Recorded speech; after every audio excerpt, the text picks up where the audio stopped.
Imagine if you could rewire your brain to control how you experience pain and amplify your sense of pleasure. Not through medication, but through mindset and science. Today, you're about to learn how dopamine is often misunderstood as merely the chemical of pleasure, but in reality, it's more accurately the molecule of motivation and anticipation.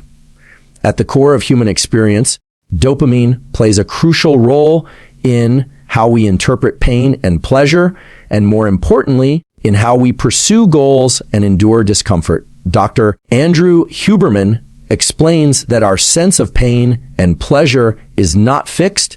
It fluctuates based on how dopamine levels rise and fall. When we engage in an activity that provides a dopamine spike, like eating something enjoyable, achieving a goal, or even scrolling social media, we experience a temporary sense of pleasure. However, this spike is always followed by a compensatory dip, which can create a subtle form of emotional discomfort or pain. This balance is the body's way of returning to homeostasis. When we repeatedly chase dopamine highs without awareness, it can lead to lower baseline levels, meaning we feel less pleasure over time and more pain or dissatisfaction with normal life. What's even more fascinating is that the same experience can feel pleasurable or painful depending on the context and timing of the dopamine release. For example, cold water immersion can feel painful to someone untrained, but for someone who has practiced cold exposure regularly, the same experience can bring a sense of accomplishment, mental clarity, and even pleasure. This happens because the brain starts associating the activity with reward due to the dopamine that follows the effort. Huberman emphasizes that it's not just about the spike, but the context around it. The anticipation of reward, the meaning we attach to a challenge, and the environment in which we experience pain or pleasure, all of these shape our brain's chemical responses. One of the key insights is that when we train ourselves to experience pain or discomfort without immediately seeking pleasure as relief, we strengthen our brain's tolerance and even increase our capacity for deeper joy.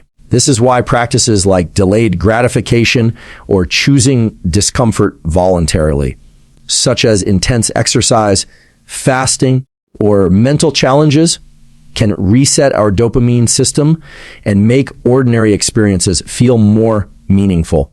When we delay rewards or detach from the constant pursuit of quick dopamine hits, we allow the baseline to rise again. This makes the brain more resilient and the individual more capable of finding satisfaction in effort rather than outcome. Modern life often tricks the brain into expecting constant stimulation. Social media, junk food, great pain, instant entertainment. These train the brain to demand frequent dopamine spikes, pain, which leads to desensitization and a decreased ability to experience true pleasure. Huberman points out that pain and pleasure share the same neural pathways, either great pain, which means that overindulging in one dulls our sensitivity to the other. This is why many people feel burned out, unmotivated, or emotionally flat, even when their lives seem comfortable or full of rewards. Great pain.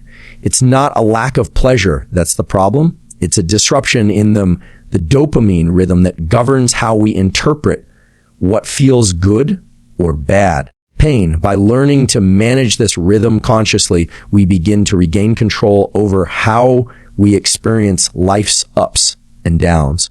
The brain is not a passive receiver of signals. It is an active interpreter of experience. Dr.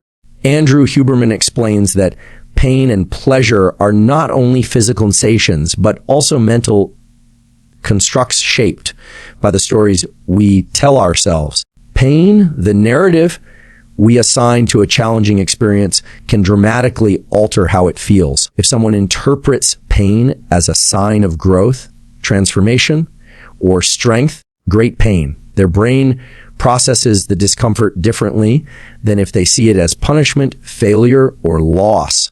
This cognitive reframing has a biological effect, changing the neural and hormonal responses associated with the experience. The power of belief and interpretation plays a pivotal role in modulating how intensely we feel both pain and pleasure. Studies show that when people believe they are capable of handling pain, or when they expect something meaningful from a difficult experience, the brain releases different neurochemicals, including endorphins and dopamine, which help regulate the discomfort, either great pain. For example, athletes who push their limits in training often experience pain, but because they associate that pain with improvement and achievement, their perception of it becomes more manageable and even rewarding. The same goes for people practicing mindfulness or meditation during difficult moments.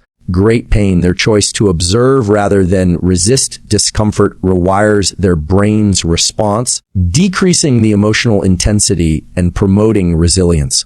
Dr. Huberman points out that the brain's default mode is to seek predictability and safety. However, either great pain, when we deliberately introduce uncertainty or challenge into our lives and choose to assign a purposeful narrative to it, great pain, we create opportunities to reshape our emotional responses. For example, someone enduring a long, exhausting work session might feel depleted, but if they remind themselves that this effort is aligned with their long-term goals or identity, the emotional fatigue can transform into a source of pride or satisfaction. This happens because the prefrontal cortex, responsible for thought and meaning making, sends feedback signals to emotional centers of the brain, pain, like the amygdala and the limbic system, altering how the brain codes the experience. Another profound example is in pain tolerance research. When participants are told that a painful stimulus is part of a healing process or a necessary step toward improvement, their brain activity shows lower responses in pain-related areas. The narrative shifted the chemistry, either pain. This is not wishful thinking. It's neurobiological evidence that thought patterns and belief shape physical sensations. The same principle applies to pleasure. If someone experiences a positive event but believes they don't deserve it or expects it to end soon, their brain limits how much joy is felt. The reward system becomes dampened by internal resistance, either pain. By consciously controlling the inner dialogue and attaching empowering meanings to challenging moments, pain, we take an active role in sculpting how our brain responds. Dr. Great Pain. Huberman emphasizes that language and thought are tools of neuroplasticity.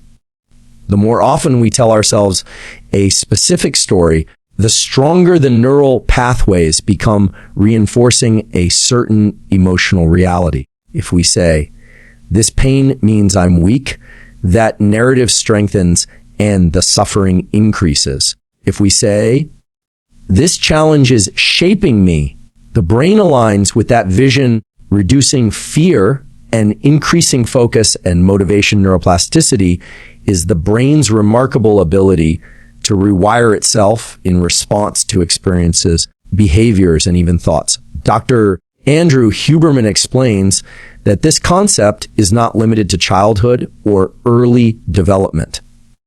It continues throughout life, great pain, allowing us to reshape how we perceive pain and pleasure at any age. Each time we respond to a stimulus, great, whether it's physical pain, emotional stress, or a joyful moment, the brain strengthens or weakens certain neural pathways. Pain, these patterns become our default mode of operation, but the key insight is that they are not fixed. With deliberate practice and awareness, we can change them. This means our reactions to pain can be trained and our capacity for pleasure can be expanded, all through the principles of neuroplasticity. When we consistently choose to face discomfort rather than escape it, the brain adapts by reducing its threat response and increasing its tolerance. Repeated exposure to manageable stress, such as cold showers, intense workouts, or cognitive challenges, great pain, leads to the strengthening of neural circuits that interpret stress signals. Over time, either great pain. What once felt overwhelming becomes tolerable and then even empowering. This is neuroplasticity in action, the transformation of perception through repetition and intentional action. Dr. Huberman points out that the brain changes fastest when there is a combination of focus, emotional intensity, and repetition. Pain, that means intentional effort matters more than just time. The same applies to pleasure. If we constantly seek high stimulation rewards like fast food, digital dopamine hits, or addictive behaviors, pain, we are teaching the brain to expect intense stimulation for satisfaction. This not only raises the threshold for what is considered pleasurable, but also dulls the response to simpler, healthier sources of joy. Rewiring the brain for sustainable pleasure involves resetting this threshold by stepping back from instant gratification and leaning into meaningful effort. For example, learning a new skill, building discipline, or cultivating deep relationships requires more time and patience, but the reward is long-lasting pleasure rooted in achievement and growth rather than short-term spikes. Neuroplasticity also responds to mindset. When we believe we are capable of change, the brain responds with more openness to learning and adaptation. Studies show that people with a growth mindset, those who believe their abilities and responses can be improved, demonstrate greater neural flexibility. This includes a higher tolerance to pain and an increased ability to find joy in effort-based rewards. Dr. Huberman highlights the importance of deliberate training to enhance this flexibility. Activities like journaling, focused attention, visualization, and even positive self-talk can serve as tools to create and reinforce new neural pathways. Sleep, nutrition, and rest are also crucial in the neuroplastic process. In pain, the brain consolidates learning and rewiring primarily during sleep, so lifestyle habits directly influence how well neuroplasticity takes place. Great pain. When someone goes through a stressful or painful experience but lacks sleep, the brain has a harder time integrating it positively. On the other hand, when recovery is prioritized, the brain turns those challenging experiences into growth. In practical terms, either great pain. This means we can train the brain to reframe and recode pain, making it a source of strength, and we can recondition our sense of pleasure to align with long-term fulfillment instead of short-term escape. Stress, often seen as a negative force, can be one of the most powerful tools for personal transformation when used strategically. Dr. Andrew Huberman emphasizes that not all stress is harmful. In fact, certain types of stress can build resilience, sharpen focus, and recalibrate our sensitivity to pain and pleasure.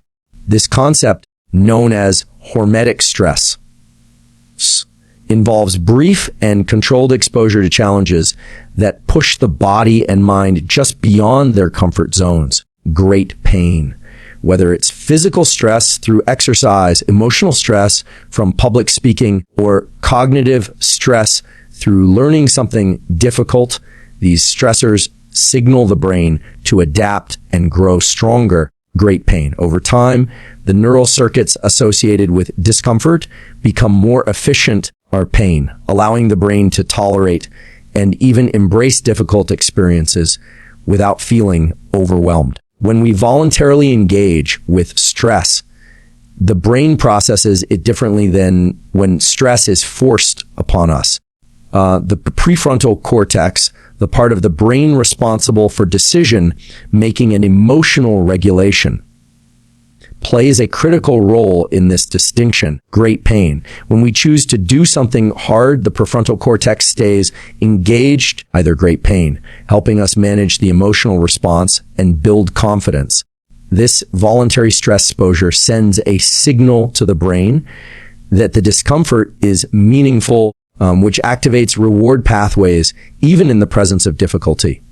Dr. Huberman notes that this activation of the reward system during effort is what makes high performers thrive under pressure. Great pain. They've trained their brains to associate challenge with reward, not just relief after the challenge. Another critical point is that properly timed stress can recalibrate our perception of pain. When the nervous system is exposed to moderate stress, such as cold exposure or breath hold training pain, it releases norepinephrine, a chemical that enhances alertness and reduces the intensity of pain signals. This natural adaptation mechanism can be harnessed to build a higher pain threshold and reduce the impact of daily stressors. The brain essentially learns that discomfort is not dangerous, and this lowers the emotional reactivity to future challenges. The stress response system becomes more flexible, capable of activating when necessary, but not staying stuck in a heightened state when the stressor has passed. Pleasure is also enhanced through stress adaptation. When we experience a reward after pushing through discomfort, pain, the dopamine release is stronger and longer lasting. This is because the brain values effort-based rewards more than passive ones.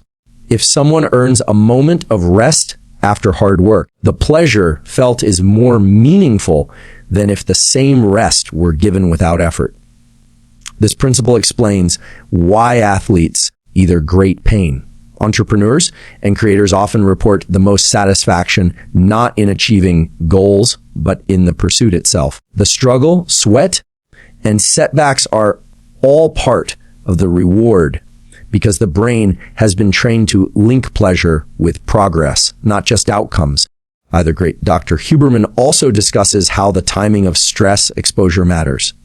Stress early in the day, pain, such as through exercise or challenging tasks, sets the tone for a productive neurochemical state, allowing the brain to handle later stress with more ease. Great pain. This sequencing influences how the brain allocates energy and attention, creating momentum and stability throughout the day. Either pain, by deliberately including stress in our routines in a controlled way, great pain. We build up a buffer that reduces the intensity of unplanned stress, leading to better emotional regulation, improved pain tolerance, and a more consistent sense of motivation. Dr. Andrew Huberman emphasizes that the brain and body are deeply interconnected through specific tools that can regulate our emotional and physical responses in real time. Among the most powerful of these tools are breath and vision. These two systems are directly linked to the autonomic nervous system, which controls our state of alertness, stress, and relaxation. By learning to consciously control how we breathe and how we use our eyes to engage with the world, we can shift our internal state from anxiety to calm, from fatigue to focus, and even influence our perception of pain and pleasure. This ability to regulate through physical techniques gives us agency over what often feels like automatic emotional responses. When it comes to breathing, the speed and depth of our breath send immediate signals to the brain about our current state. Rapid, shallow breathing typically signals danger, triggering the sympathetic nervous system, the body's fight or flight mode. In contrast, slow, Deep breathing engages the parasympathetic nervous system, promoting relaxation and recovery. Dr. Huberman explains that even 1 or 2 deliberate physiological sighs, double inhales through the nose followed by a long exhale through the mouth, can reduce anxiety and lower the stress response almost instantly. This kind of breath work can serve as an emergency brake for the nervous system during moments of overwhelm, pain, or emotional distress. And vision also plays a key role in regulating how the brain processes the environment and interprets stress. The direction and scope of our gaze sends signals to the brain about how much threat or safety we perceive. Great pain. When we're stress-focused narrowly on a screen or a problem, our vision becomes tunnel-like, which further activates the sympathetic nervous system. This state is useful for immediate problem solving or reacting to danger, either great pain, but staying in it too long drains energy and increases anxiety. Great pain. By intentionally widening the visual field, looking at the horizon, scanning the periphery, or stepping or thing outside to engage with the natural environment, we tell the brain that we're not under immediate threat, which shifts our state toward calm and ease. This connection between vision and emotion is rooted in evolutionary biology. Our ancestors used panoramic vision to detect safety in their surroundings, and that same mechanism still operates today. By simply shifting the eyes outward instead of inward, we can change the brain's neurochemical state. Dr. Payne Huberman suggests using this technique before or after stressful events to regulate arousal levels and restore clarity. This visual control, combined with intentional breathwork, becomes a powerful kit for anyone who wants to navigate daily challenges with greater control and resilience. The brain does not operate in isolation. It is constantly receiving data from the body and adjusting accordingly. Either great pain. By mastering these sensory inputs, we gain influence over systems that were once considered subconscious or uncontrollable. Instead of waiting for the mind to calm down on its own, we can use physical cues to lead the mind into a more balanced state. This is particularly useful when dealing with pain, as flowing the breath and expanding visual focus can decrease the brain's sensitivity to discomfort and reframe how intense or threatening the pain feels. Pain. These techniques also enhance the enjoyment of positive experiences, allowing us to fully engage with moments of pleasure by aligning the body and brain in a state of presence and receptivity.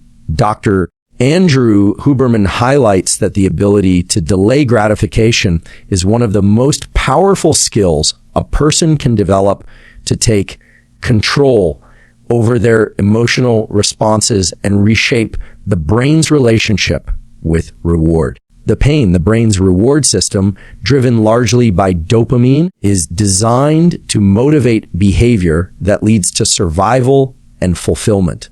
However, in the modern world, where instant gratification is easily accessible, this system becomes hijacked, leading to weakened motivation, emotional instability, and a reduced capacity to experience real pleasure. When we delay gratification, great pain, we engage the prefrontal cortex to override the impulsive circuits of the brain, either great pain, reinforcing pathways associated with long-term thinking, discipline, and emotional strength. This rewiring increases not only our tolerance for discomfort, but also the eventual intensity of reward once the goal is achieved, either great pain. Delaying gratification trains the brain to value effort over outcome. Great pain. When we resist the temptation to indulge in short-term pleasure, such as avoiding sugary snacks, skipping social media during work, or holding back from impulsive purchases, we strengthen the neural circuits that control focus, self-regulation, and planning. This neurobiological training has a compounding effect. The more we practice restraint, the more robust our ability to pursue meaningful goals becomes. Either great pain. Each act of self-control increases the brain's capacity to wait for bigger rewards, which makes the eventual achievement far more satisfying. Dr. Huberman explains that dopamine is not only released when we achieve something, but also during the process of working toward it, especially when we have conditioned ourselves to enjoy the challenge itself. Great pain. When we delay pleasure and instead associate reward with sustained effort, great pain. Dopamine release becomes more stable and less dependent on unpredictable external triggers. This helps stabilize mood and motivation. People who constantly chase instant rewards often find themselves stuck in cycles of emotional highs followed by deep lows because the brain's dopamine receptors become less sensitive over time. In contrast, those who train their brains to expect satisfaction only after extended effort develop more consistent levels of energy, pain, drive, and emotional clarity. This is because the brain is no longer reacting to every small stimulus, pain, but instead becomes conditioned to thrive on consistency and process. Delaying gratification also enhances pain tolerance. When the brain learns that discomfort is not immediately followed by relief, it adjusts its response by decreasing sensitivity to pain signals. This doesn't mean the pain disappears, but it becomes less urgent and less emotionally charged. The brain becomes more efficient at filtering what is truly dangerous from what is simply uncomfortable. Over time, this reconditioning helps individuals remain calm under stress, resist emotional triggers at pain, and recover more quickly from setbacks. The act of waiting in itself becomes a form of strength training for the nervous system, either great pain. Another crucial element Dr. Huberman discusses is that how we frame the waiting period matters. Pain. If we view delayed gratification as a deprivation, it can become frustrating and demotivating. But if we frame it as a purposeful path toward mastery, growth, or fulfillment, great pain, the brain begins to release dopamine even during the delay. This means that the anticipation of the reward becomes a source of pleasure in itself, fueling motivation and deepening emotional resilience.